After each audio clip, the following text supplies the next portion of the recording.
Film dimulai dengan seorang pengacara yang kaya raya, bernama Yeon-woo, yang lagi dalam perjalanan untuk mengurusi suatu kasus. Woo adalah anak tunggal dari ibunya yang seorang ibu rumah tangga biasa dan ayahnya yang seorang pelaut. Tapi karena ingatannya lemah ketika dia kecil dulu, dia lupa sama wajah ayahnya. Dan cuma ingat warna seragam yang dipakainya berwarna putih.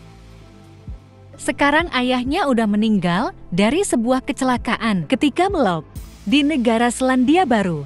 Begitu juga ibunya dari penyakit yang dia derita. Sehingga Yeon-woo menjadi kesepian ketika udah beranjak remaja.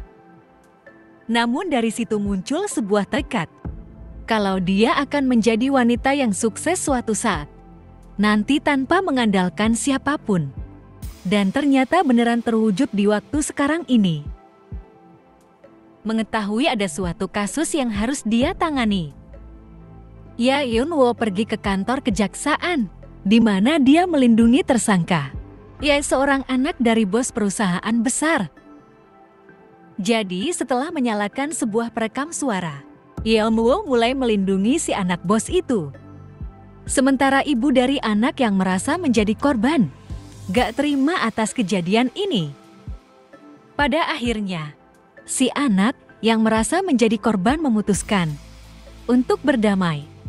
Setelah mendengar penjelasan yang bisa merugikan dia dari Yeon-woo. Walaupun Yeon-woo sendiri tahu kalau si anak bos itu sebenarnya salah. Yeon-woo kemudian pergi berolahraga, di mana olahraganya adalah olahraga bela diri yang biasa lelaki suka, dan dia udah jago akan itu. Bersama dengan temannya, si teman meledeki ilmu yang belum nikah-nikah, apalagi umurnya yang udah 39 tahun. Tapi dia membalas kalau dia nggak suka pria yang lebih muda dari dia, dan meminta si teman untuk jangan membicarakan hal itu. Apalagi dia yang udah membenci pria untuk menjalani hubungan romantis. Di malamnya, Yeon-woo dipanggil sama bos dari si anak yang dia lindungi. Sebelumnya bernama Bos Park, yang udah langganan untuk memakai jasa Yeon-woo sebagai pengacara. Bos Park berencana untuk membangun komplek apartemen yang bagus jika dia berhasil bernegosiasi dengan para warga yang masih tinggal di daerah apartemen yang akan dibangun. Jadi dia meminta bantuannya Yeon-woo untuk menjadi pengacaranya dan berkeinginan untuk mempercepat pembangunan. Sebagai imbalan, Yeon-woo dikasih sebuah kunci mobil mantap dan sebuah kartu kredit dengan nominal besar. Melihat ini, Yeon-woo pun gak pakai lama langsung menyetujuinya. Esok harinya di unit apartemen Yeon-woo yang mewah, dia suka memakan steak sebagai sarapannya. Dan setelah itu berangkat ke kantor hukum dengan memakai mobil mantap barunya. Di sela-sela aktivitasnya, dia menyempatkan diri untuk pergi ke rumah Abu, di mana dia berkunjung ke tempat Abu ibunya untuk memamerkan sebuah bukti kalau sebentar lagi dia akan pindah ke Amerika Serikat untuk kehidupan yang lebih mantap lagi. Bukan kehidupan seperti ibunya jalankan. Di tengah perjalanan kembali ke apartemen, Yeon merasa heran dengan jalanannya yang gak ada lampu. Jadi dia mau mengambil kacamatanya. Dan tiba-tiba dia dikagetkan sama laju truk mobil di depannya. Untungnya dia berhasil menghindar. Tapi gak lama setelah itu dia melihat ada pus di depan. Dan akhirnya dia pun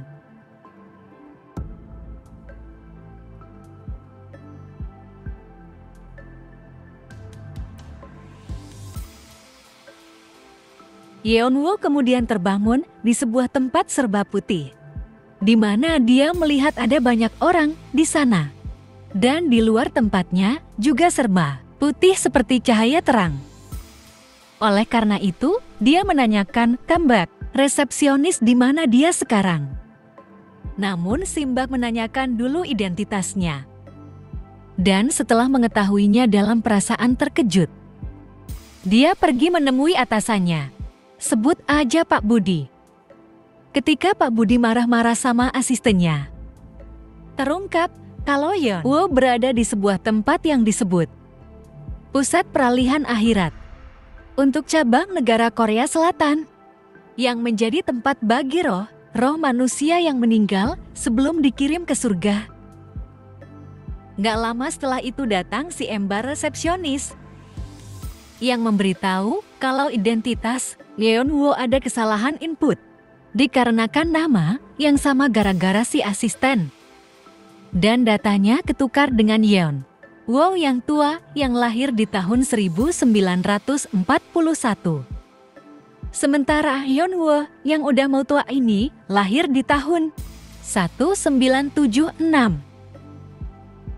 Artinya Yeon Woo yang tua yang seharusnya meninggal menjadi hidup kembali setelah Pak Budi memeriksanya melalui kamera langit yang tersembunyi.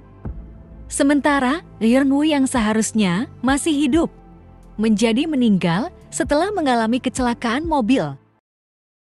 Tapi Pak Budi menemukan solusi yang mantap, yaitu menyuruh Yeon Woo untuk tinggal selama sebulan di dalam tubuh orang lain bernama Ibu Kang. Karena Pak Budi mendapat kabar kalau Ibu Kang itu meninggal di waktu yang bukan seharusnya, dan dia udah terlanjur berada di surga. Ini dikarenakan ada kesalahan data juga yang dilakukan sama si asisten, sehingga Ibu Kang yang seharusnya akan meninggal 1 bulan lagi gara-gara kecelakaan mobil, menjadi meninggal duluan gara-gara serangan jantung. Jadi untuk membenarkan kesalahan ini, Pak Budi meminta Yeon Woo untuk menjalani kehidupannya Ibu Kang dalam 1 bulan. Dan setelah itu Yeon Woo akan dihidupkan kembali ke dalam tubuhnya yang sekarang berada di rumah sakit dalam kondisi koma. Kalau misalkan Yeon Woo menolak penawaran ini, dia bisa pergi ke surga sekarang. Yang ditolak Yeon Woo penawaran itu karena dia merasa masih ada hal-hal yang mau dia lakukan dalam kehidupannya. Dan akhirnya Pak Budi pun tersenyum. Di sebuah tempat khusus yang udah disiapkan, Yeon Woo melakukan apa yang disuruh Simbad resepsionis. Dan akhirnya rohnya pun mulai berpindah ke tubuh orang lain.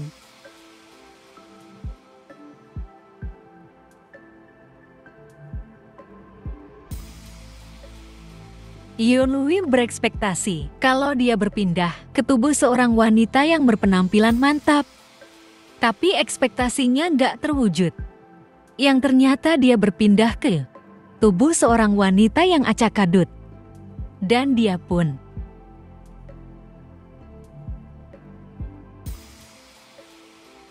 nggak lama setelah itu datang seorang pria bernama Sung Wan yang merasa ada pencuri pakaian dalam yang masuk ke dalam kamar.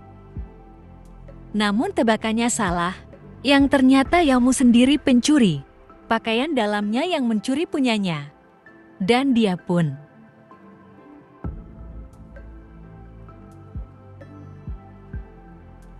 setelah Sung Wan pergi ke toilet untuk mengeluarkan sesuatu yang mantap, Yeon Woo menyadari kalau Sung Wan itu adalah suaminya, Ibu Kang, yang membuatnya kaget kalau dia harus menjalani kehidupan seorang istri. Kagetnya belum selesai. Yang ternyata mereka udah mempunyai 2 anak. Yang cewek bernama Hanyut, yang cowok bernama Haru. Pada akhirnya dia menjadi gak tahan dengan situasi dan kondisinya. Dan akhirnya dia pun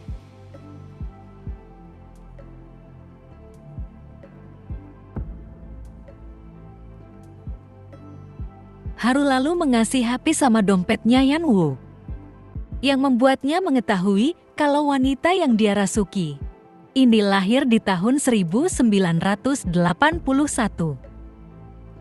Lebih muda 5 tahun dari tahun aslinya. Nggak lama setelah itu, Haru meminta Yeonwoo untuk mengantarkannya ke sekolah. Dan setelah sampai di pemberhentian bus, ada beberapa emak-emak yang menjadi teman dari Ibu Kang. Setelah Haru udah pergi dengan bus, Yeonwoo diajak untuk nongki-nongki sama para emak, yang membuatnya merasa canggung. Ketika dalam kebingungan yang parah, Yeonwoo tiba-tiba merasa mau muntah dan langsung pergi ke toilet yang diduga para emak kalau Yeonwoo udah hamil lagi. Yang berarti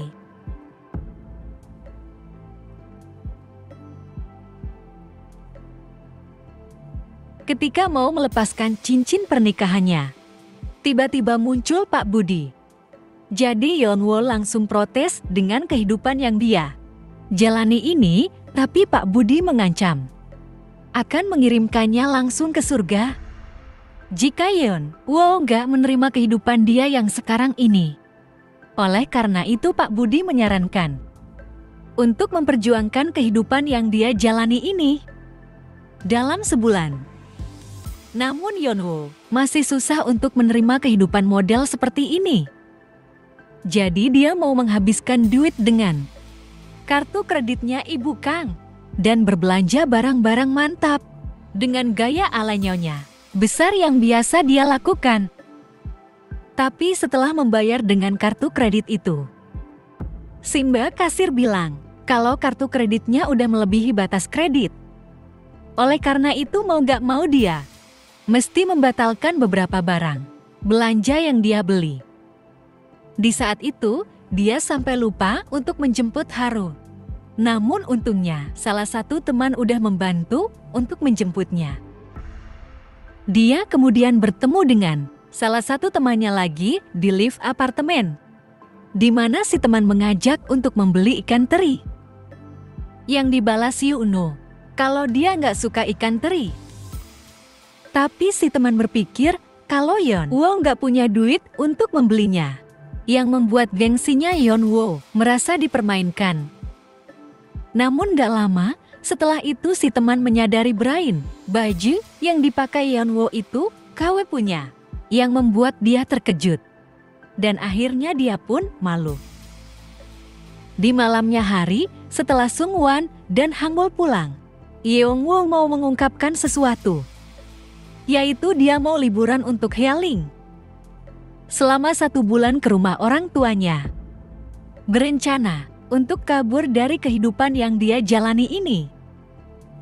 Tapi Sungwon memberitahu kalau orang tuanya udah meninggal. Bahkan mereka nggak mempunyai rumah. Yang baru diketahui Yeonwoo. Sehingga dia nggak punya alasan lain untuk healing. Dia kemudian masuk ke dalam kamar, di mana Sungwon udah menunggunya untuk bobo. Namun sebelum itu, dia mau Huo dulu, yang tentu aja membuat Yeonwoo menjadi terkejut. Jadi, ketika dia dipegang-pegang, dia pun langsung menyerang Sungwon.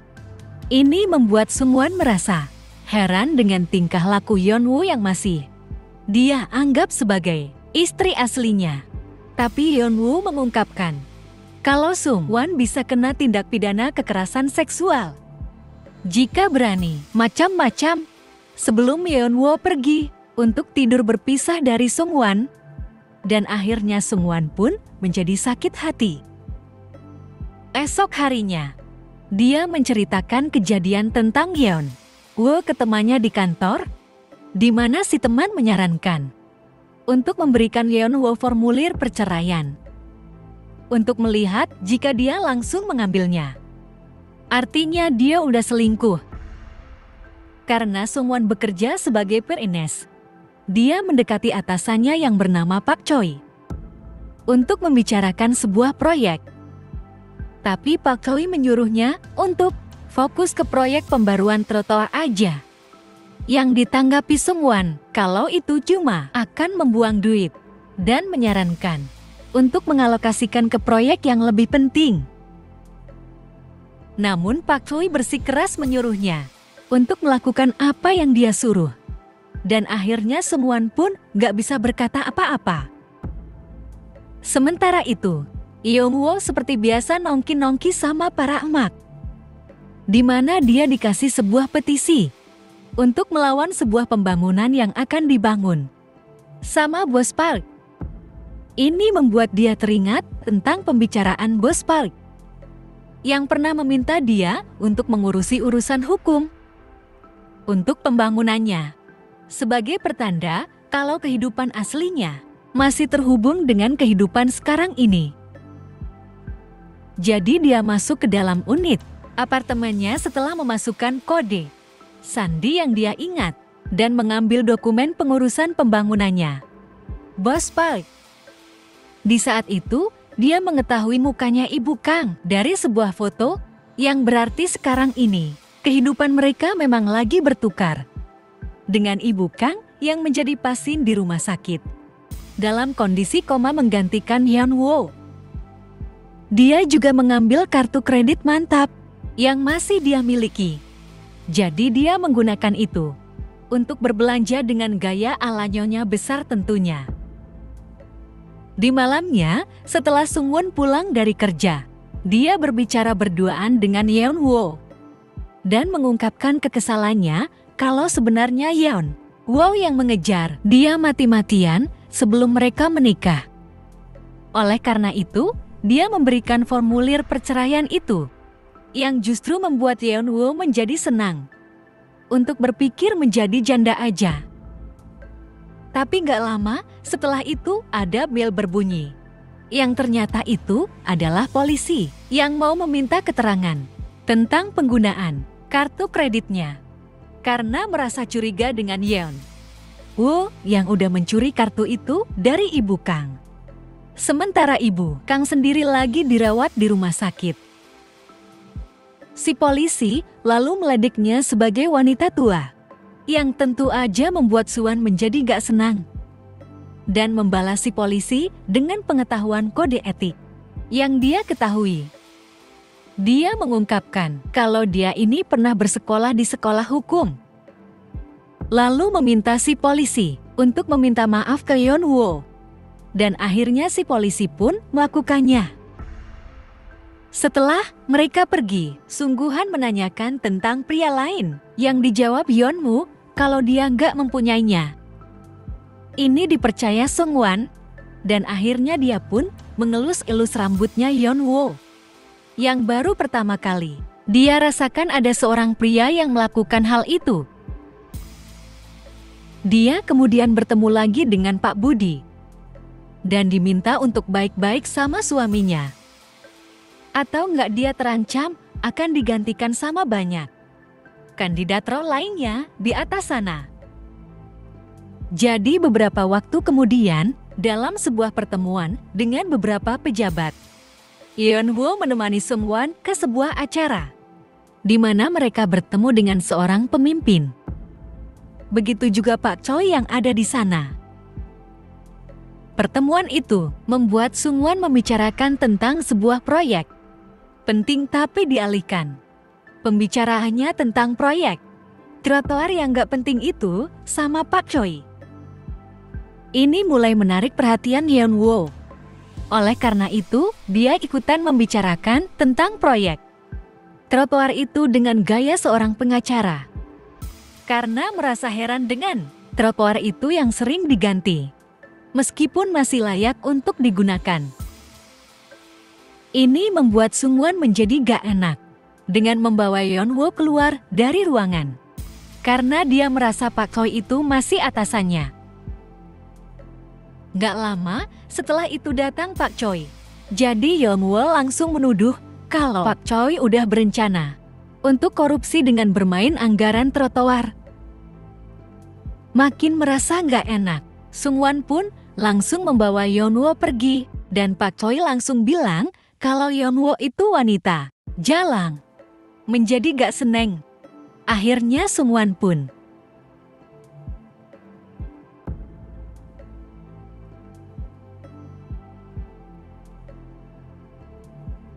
dari situ, Yeon Woo menyadari kalau Sungwon itu suami yang baik dan perlahan-lahan bertindak sebagaimana yang dilakukan seorang ibu, terutama memasak. Di saat itu Hayul seperti biasa meminta duit jajan. Tapi Yeonwoo menyuruhnya untuk melakukan sesuatu dulu. Kalau mau dapat duitnya, yang membuatnya merasa males. Namun pada akhirnya Hayul mau gak mau mesti melakukan hal itu di keesokan harinya.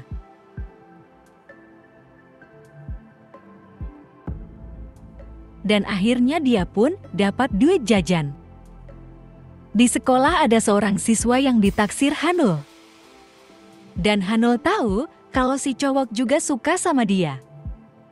Setelah beberapa waktu, si cowok mengajak Hanyut untuk bermain ke rumahnya, di mana dia mengetahui kalau rumahnya nggak ada orang karena orang tuanya lagi pergi.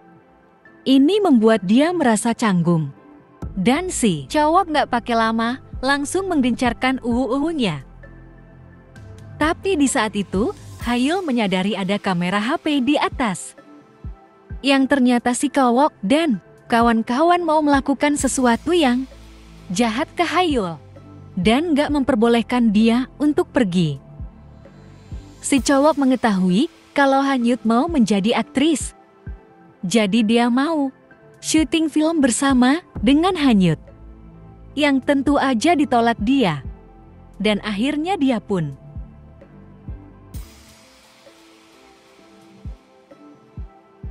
setelah kejadian itu, ternyata Hangul berhasil kabur dari si cowok dan kawan-kawan.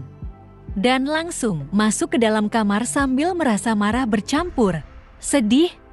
Ini diketahui Yeonwoo kalau Hanyut mengalami kekerasan seksual, namun dia mengaku berhasil kabur setelah menggigit si cowok.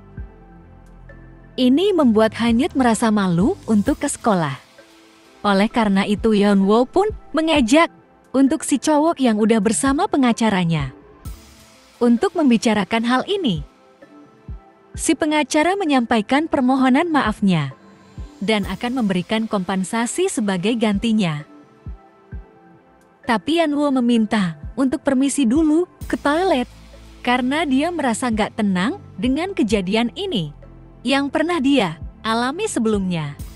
Namun kali ini gantian dengan dia yang berada di posisi korban sekarang.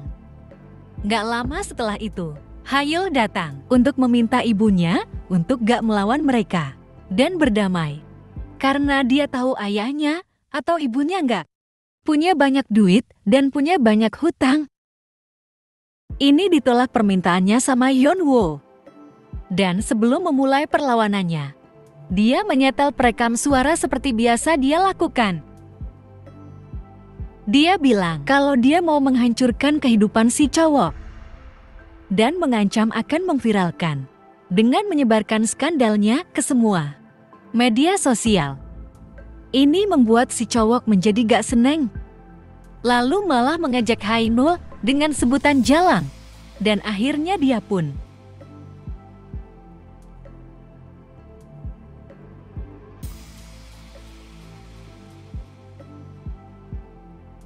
setelah kejadian itu, Hayul merasa Yamu itu ibu yang keren, yang membuat dia lebih termotivasi untuk menjadi ibu rumah tangga yang baik. Ini diketahui Pak Budi kalau Yeonwoo udah senang menjadi ibu rumah tangga. Tapi sayangnya, kehidupannya harus berakhir dalam waktu 1 minggu lagi, yang membuat Yeonwoo merasa kasihan sama Sungwon dan para anak. Sementara itu, Pak Choi mengasih sebuah surat tentang Sungwon yang akan dimutasi ke kantor di luar negeri, yang membuat dia menjadi berat hati. Merasa Pak Choi yang dendam sama dia tentang pemukulan sebelumnya. Ini susah untuk diterima Yeonwoo. Jadi dia menemui Pak Choi secara langsung untuk meminta dia untuk jangan memutasi Sungwon. Namun pada akhirnya Pak Choi menolaknya.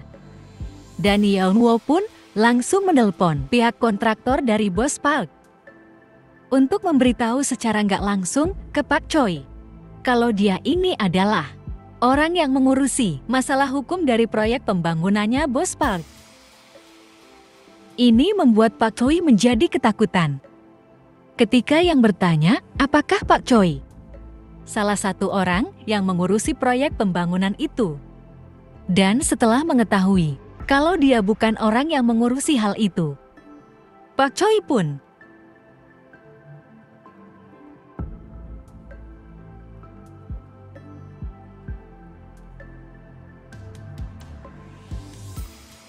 sebagai pertanda kalau dia takut dilapor atas dugaan korupsi. Sementara itu, setelah jajan di Indo April, Haru pergi pulang ke rumah. Tapi nggak lama, setelah itu tiba-tiba dia pingsan. Oleh karena itu Yeon Woo dan semua pun langsung pergi ke rumah sakit setelah mengetahui kabarnya. Diungkapkan sama dokter kalau Haru mengalami penyakit bernama retinitis pigmentosa dan harus dioperasi.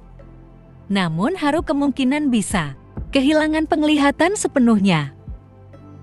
Si dokter menambahkan kalau penyakit yang dia derita kemungkinan besar dari genetika yang membuat Yeon Woo teringat kalau dia pernah menderita penyakit yang sama ketika waktu remaja, tapi pulih setelah beberapa operasi retina. Alhasil itu menjadi beban finansial bagi dia dan ibunya waktu itu, dan Yeon Woo merasa bersalah udah membenci ibunya untuk hal itu. Namun ini membuat Yeon Woo merasa nggak adil kalau kehidupan lamanya disangkut pautkan ke kehidupannya Ibu Kang, tapi Pak Budi gak bisa menjelaskannya lebih lanjut. Dan cuma bisa bilang kalau Yeon Woo itu ibunya Haru. Ketika operasinya berlangsung, datang Pak Budi yang mau menjemput Yeon Woo karena waktunya untuk meninggal udah tiba.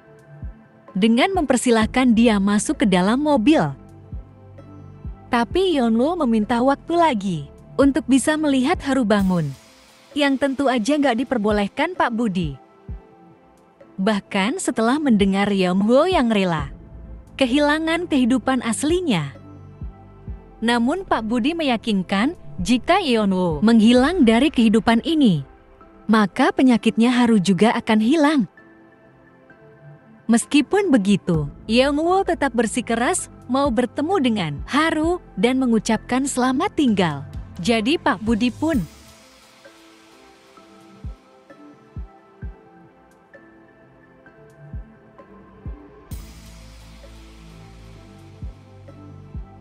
setelah menghentikan Yeon Woo, ada sebuah truk yang melaju ke arahnya. Tapi pada akhirnya Pak Budi pun menghentikan laju truk itu dan mempersilahkan Yeon Woo untuk melakukan apa yang dia mau. Setelah menyampaikan salam perpisahannya ke Hanyut, Haru, dan Seungwon, Yeon Woo merasa berat hati untuk meninggalkan mereka. Namun pada akhirnya, harus dilakukan sesuai perjanjiannya dengan Pak Budi.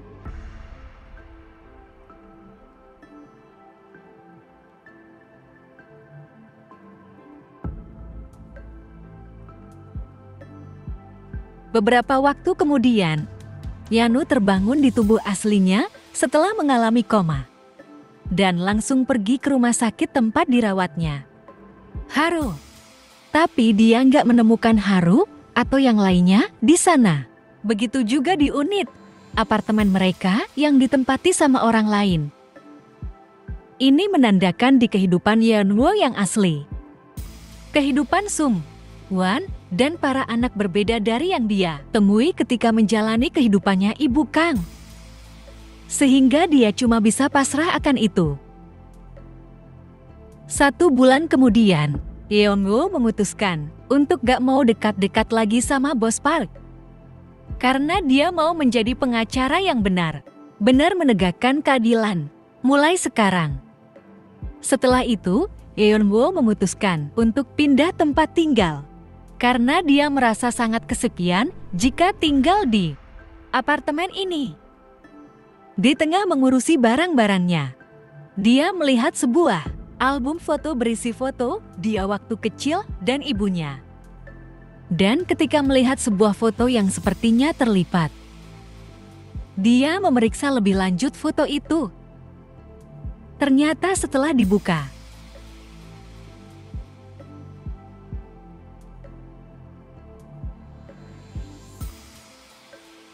Ternyata Pak Budi yang dia temui itu adalah ayahnya selama ini. Dan mengungkapkan sebuah pesan kalau dia mencintainya. Jadi Yanwo berkunjung ke tempat abu ibunya untuk menaruh foto itu dan berjanji akan menjadi anak yang jauh lebih baik. Beberapa waktu kemudian, Yamu memutuskan untuk healing dengan terbang ke Selandia Baru, tempat di mana ayahnya meninggal di Laut Darah sana. Tapi nggak lama setelah itu, ternyata datang Haru yang mau duduk di urutan kursi yang sama dari Yunwo, yang tentu membuat dia terkejut. Nggak lama setelah itu juga datang Hanul dan Sungwon, namun mereka nggak mengenal siapa Yeonmu ini. Ini membuat dia bertanya kesungguhan, kenapa terbang ke Selandia Baru? Yang dijawab dia, kalau saudara perempuannya ada di sana. Oleh karena itu, dia dan para anak mau tinggal di sana sebentar. Film diakhiri dengan Yang Wo yang merasa ini adalah takdir yang mantap. Lalu berencana untuk menjadi ibu bagi Hanyut dan Haru lagi. Dan akhirnya dia pun tersenyum.